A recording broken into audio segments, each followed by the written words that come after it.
Im heutigen Video geht es um den Vergleich der beiden ungleichen Schwestern im Indischen Ozean. Auf der einen Seite La Réunion, auf der anderen Seite Mauritius und Rodrigue. Ich beleuchte für euch die verschiedensten Facetten von Natur über die Wirtschaft zu den Lebenshaltungskosten auf den Inseln, Steuerbelastung, alles, was so dazugehört. Natürlich dann auch am Ende mit einem kleinen Fazit, was für mich das Entscheidende ist. Und insofern nehme ich euch mit auf eine Reise, für die ich ziemlich viel auch recherchiert habe. Let me tell you a story. Bevor wir direkt loslegen, habe ich noch eine kleine Bitte. Wenn dir das gefällt, was ich hier mache, dann bitte like das Video, abonniere den Kanal. Vielleicht aktivierst du die Glocke, damit du auch nichts mehr verpasst. Es ist sehr, sehr schwierig für kleine Kanäle Reichweite zu erreichen. Ohne die Rückmeldung der Zuseher, also dir, erfährt es einfach niemand. Und insofern freut es mich, wenn du dabei bleibst. Dann schauen wir uns das Ganze doch mal direkt an. Östlich von Madagaskar liegt die Inselgruppe der Maskarenen. Die Maskarenen bestehen aus Mauritius und dem französischen Überseedepartement La Réunion und der zum Staat Mauritius gehörenden kleinen Insel Rodrigue. Ich habe hier in dieser Grafik mal die Grunddaten aufgenommen, wobei ich mich im Video tatsächlich nur auf Réunion und Mauritius kümmern möchte. Von den Rahmendaten sieht man 2500 Quadratkilometer, also Réunion etwas größer als Mauritius. Es gibt aber auch sehr viel, was auf den ersten Blick gleich scheint, wie die Korallenriffe, Nationalparks, Strände, Korallenriffe, die aber unterschiedlicher nicht sein könnten, wenn man mal genauer hinschaut. Schauen wir uns zuerst das Wetter an, denn das ist, obwohl die Lage ja ziemlich gleich ist, sind lediglich 210 Kilometer auseinander die beiden Inseln, könnte nicht unterschiedlicher sein, was an unterschiedlichen Dingen liegt, wie zum Beispiel der Höhe. Wir haben auf Réunion bis zu 3000 Meter hohe Berge. Mauritius ist viel flacher mit maximal 800 Metern Höhe. Und wir schauen uns jetzt einfach mal die Klimastatistik, die Temperatur- und Regenniederschläge auf den beiden Inseln an. Der Vergleichbarkeit wegen habe ich mir auf Mauritius Port Louis genommen und auf Réunion Saint-Gilles, beides Küste, beides sozusagen die gleiche Seite, touristische Hotspots. Mauritius ist insgesamt flacher und trockener als Réunion, dadurch wirkt es heißer und oft auch schwüler, besonders in den Lagunen. Und Réunion hat eben durch die Berge viel mehr Mikroklimate und oft auch eine natürliche Abkühlung. Man sieht an den Grafiken ganz deutlich, Mauritius bleibt ganzjährig etwas wärmer, ist aber vor allem deutlich trockener. Réunion, selbst an der Westküste, wesentlich mehr Regen. Entscheidender Unterschied für Vegetation, Wasserressourcen und natürlich auch die Lagunen. Schauen wir uns nun Wasser und Strände an. Mauritius, Gesamtküstenlinie 330 Kilometer, sandige Strände davon 160 bis 170 Kilometer. Und du hast fast überall Zugang zum Meer. La Réunion, Gesamtküstenlinie sind 210 Kilometer. Echte Sandstrände haben wir nur 25 bis 30 Kilometer. Der Rest sind Lavafelsen, Steilküste, teilweise Brandung. Man kommt aber auch vielfach ans Meer. Das heißt, im Endeffekt, Mauritius hat 5 bis 6 Mal so viel nutzbaren Badestrand wie La Réunion. Auf den Karten sieht man das ganz schön. Wir haben auf Mauritius einen Flickenteppich unterschiedlicher Schutzgebiete, unterschiedlich geschützt, Marineparks, Fishing Reserve, Marine Reserve. Das sind alles unterschiedliche Namen für unterschiedliche Schutzstatuen. Wir haben dagegen auf Réunion im Wesentlichen auf der Westküste von oben nach unten in grün gehalten dieses Schutzgebiet. Das heißt, die ganze Lagune ist geschützt und das macht sich auch bemerkbar, wie wir gleich sehen werden. Der Küsten-, Meeres- und Riffschutz ist sehr streng auf Réunion. Seit 2007 in dem sogenannten Marine Nature Reserve gibt es ganz klar getrennte Zonen, Baden, Schnorcheln und komplettes Verbot. Es gibt kaum Motorboote in den Lagunen und damit auch deutlich mehr Fischbiomasse pro Kubikmeter. Und das ist eine wichtige Größe für den Zustand der Korallen. Auf Mauritius dagegen sehen wir Speedboote und Parasailing direkt überm Riff, Ankern auf Korallen. Die Fische werden viel für die Touristen gefüttert. Es kommt ein hoher lokaler Nutzungsdruck durch die Freizeitfischerei, durch die Netzfischerei. Regeln werden im Wesentlichen auch nicht durchgesetzt und die öffentlichen Strände sind leider so, dass es viele, viele Menschen gibt mit direkt den Booten dicht davor und es insofern auch kaum Ruhe- und Schutzräume gibt, damit eben kaum große Fische mit einem verheerenden Ergebnis. So, wir sind jetzt im Bereich des öffentlichen Strandes. Das sieht hier immer so kleine Absperrungen. Da fahren keine Boote, da kannst du dann baden. Und ansonsten, es ist jetzt nichts los, weil es ist noch früh am Morgen. Aber es ist dann hier sehr, sehr voll und die Boote kommen und gehen. Es ist klar, dass auf Mauritius wie auf Réunion die Korallenbleiche zuschlägt, die Wassertemperatur steigt, aber dennoch gibt es signifikante Unterschiede.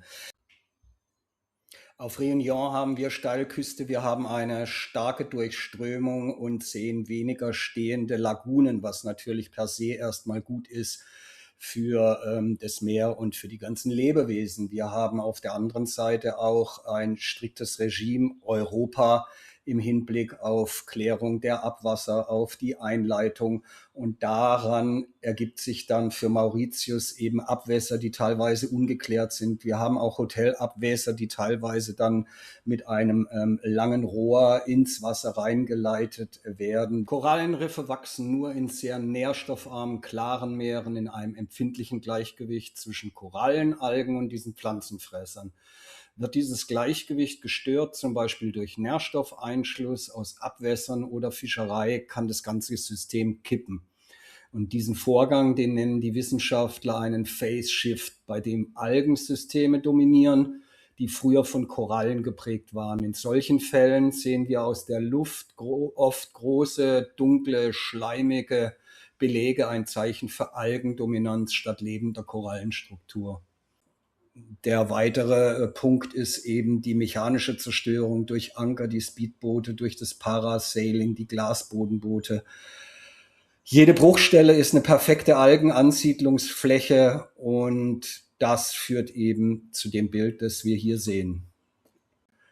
Und dazu kommt die Überfischung der Algenfresser, Papageienfische, Doktorfische, Seeigel. Genau das sind die Arten, die die Algen im Schach halten, die wir auf Réunion noch mannigfaltig sehen, bei jedem Schnorcheln, aber auf Mauritius leider so gar nicht mehr. Ich habe wirklich auch viel recherchiert im Netz und gebe die ganzen Quellen, ob das Klima ist, ob das Wasser, ob das die Verschmutzung ist. Ich gebe die ganzen Quellen unten in der Beschreibung an. Das Ganze setzt sich an den Stränden fort, denn auf Mauritius werden die Hotels vielfach bis direkt an den Strand gebaut. Es gibt fast keine Bewährungen natürlicher Art im Gegensatz zu Réunion, wo eben halt Bodendecker gepflanzt werden und man auch auf den Bildern sieht, dass im Grunde genommen der ganze Strandabschnitt geschützt ist, so dass wenig Erosion ist. Dagegen der Strand mitgenommen wird von den Wellen auf Mauritius, so dass dort sehr viele Aufschüttungen gemacht werden müssen und teilweise der Strand nur noch ein paar Meter breit ist vor den Befestigungen der Hotels, die teilweise dann auch wieder jedes Jahr neu gemacht werden und aufgeschüttet werden müssen. Aber auch, um das ganz klar zu sagen, Réunion kämpft ebenfalls mit Erosion. Nur ist der Unterschied, dass auf Mauritius hauptsächlich die Hotels oder lokale Initiativen, so habe ich es im Internet gelesen, dafür sorgen, dass aufgeschüttet wird, dass also Sand gelandet wird, um dort dann die Strände wieder aufzufüllen, teilweise jedes Jahr. Und auf Réunion eben versucht wird, durch Anpflanzung im Uferbereich inklusive Bewässerung dort für Abhilfe zu schaffen.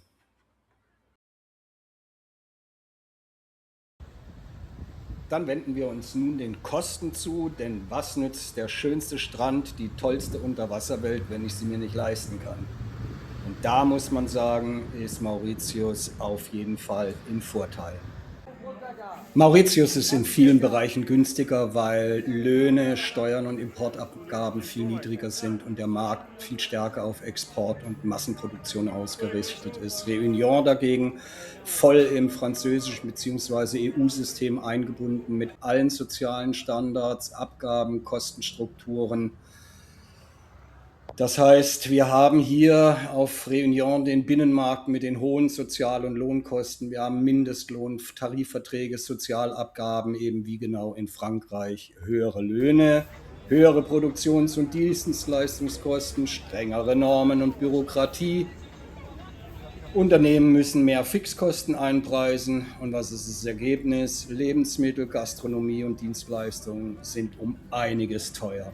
Hinzu kommen Importsteuern und Abgaben, die auf viele importierte Waren hier zusätzlich erhoben werden. Die Gemeindeeinfuhrsteuer, die Mehrwertsteuer, die Transportkosten über den Hafen werden extra aufgeschlagen und gerade Lebensmittel, Getränke, Baumarktartikel werden dadurch wahnsinnig teuer. Mauritius kennt diese Abgaben so nicht. Viele Importwaren sind daher deutlich günstiger. Lebensmittelpreise teilweise bei 50% von dem, was wir hier bezahlen. Und wie man auf den Bildern sehen kann, hat Mauritius definitiv mehr Konkurrenz im Einzelhandel. Es gibt mehr mittelständische Anbieter, stärker preisorientierte Märkte, natürlich auch mit den ganzen Fälschungen. Und auf Réunion haben wir eben wenige große Handelsketten. Wir haben einen sehr begrenzten Wettbewerb dadurch, kleine Märkte und geringere Volumina. Und das fördert halt tendenziell einfach höhere Endpreise, das ist ganz klar. Französisches Überseedepartement mit hohen Soziallohn- und Importkosten.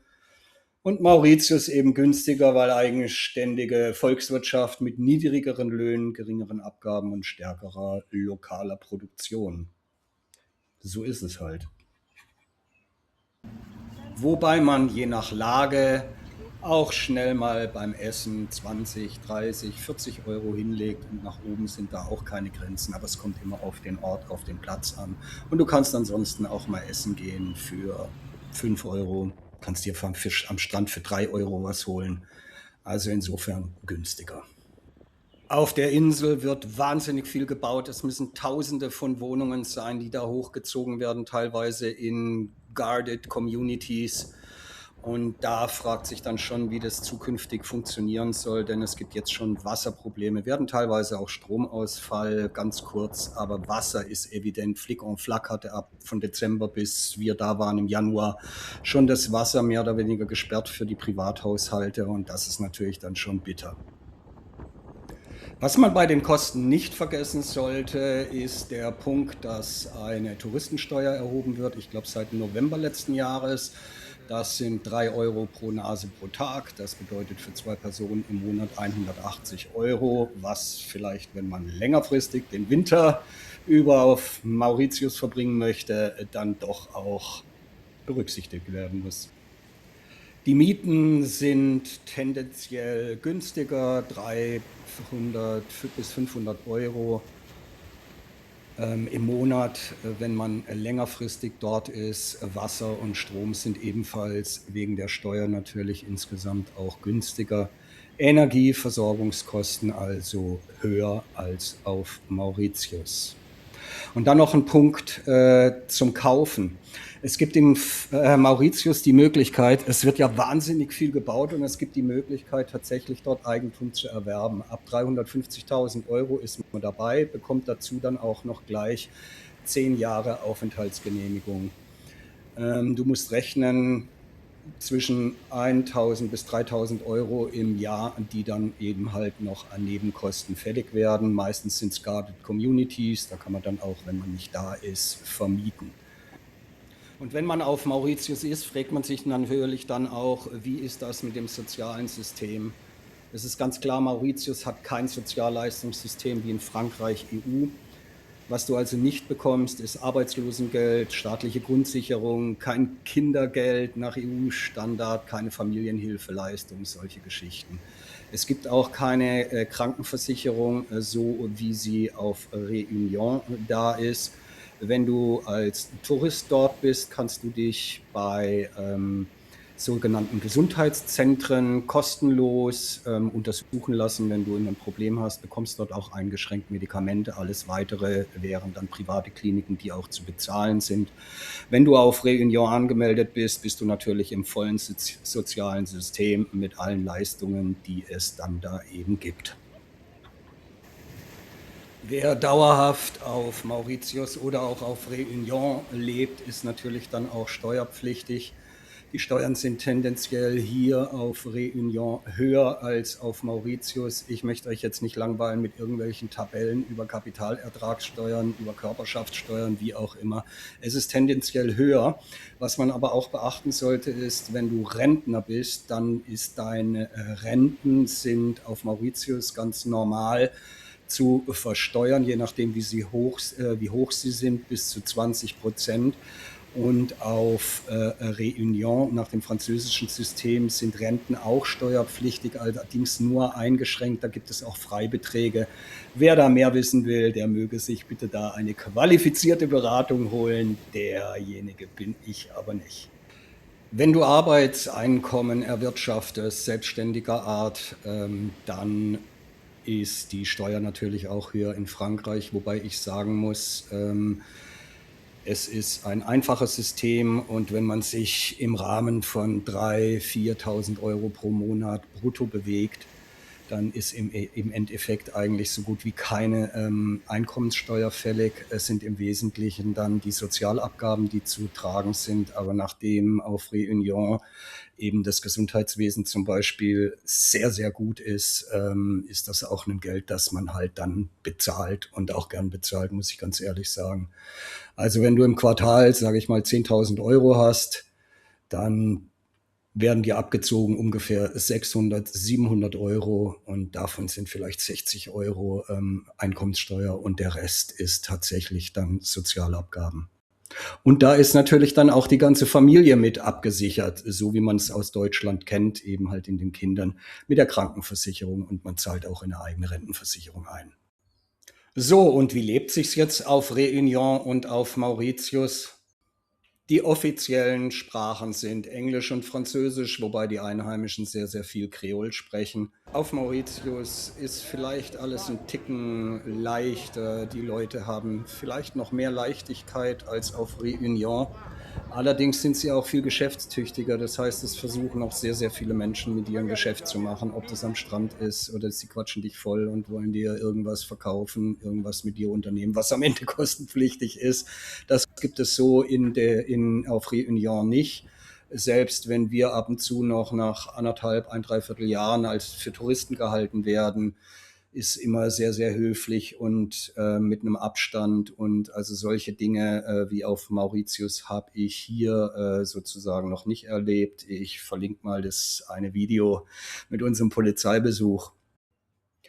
Insgesamt sind die Menschen hier wie dort sehr freundlich, auch hilfsbereit. Man kann eine Menge erleben und es stellt sich für den Einzelnen halt dann tatsächlich die Frage, wie lange soll es werden? Ist es nur vielleicht überwintern? Ist es ganz auszuwandern aus Deutschland, wenn man mit solchen Gedanken spielt? Und dann muss man für sich einfach die Abwägung treffen, was ist mir wichtig? Die soziale Absicherung oder eben halt weniger Steuern zu bezahlen, alles etwas einfacher.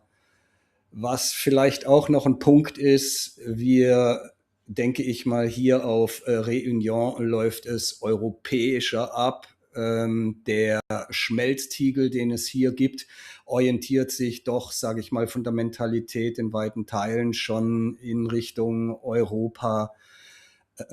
Und Mauritius dagegen ist in Teilen einfach Klein-Indien. Also wer keine Indien-Erfahrung hat oder gerne mal eine ganz leichte machen wollte, ist auf Mauritius sicher auch gut aufgehoben.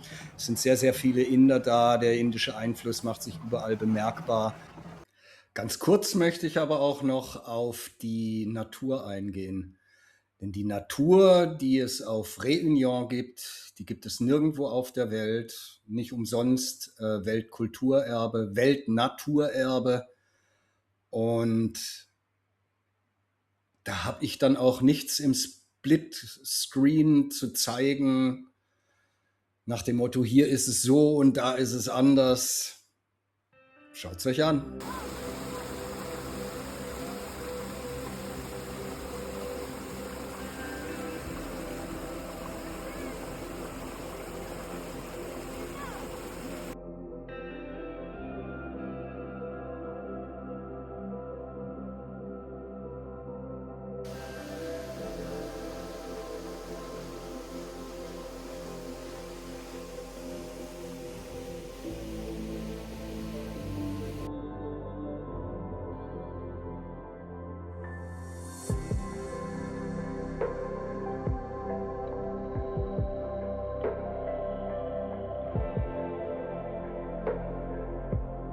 So, jetzt hoffe ich, dass dir das Video gefallen hat und du vielleicht inspiriert bist, uns auf Réunion zu besuchen oder auf Mauritius.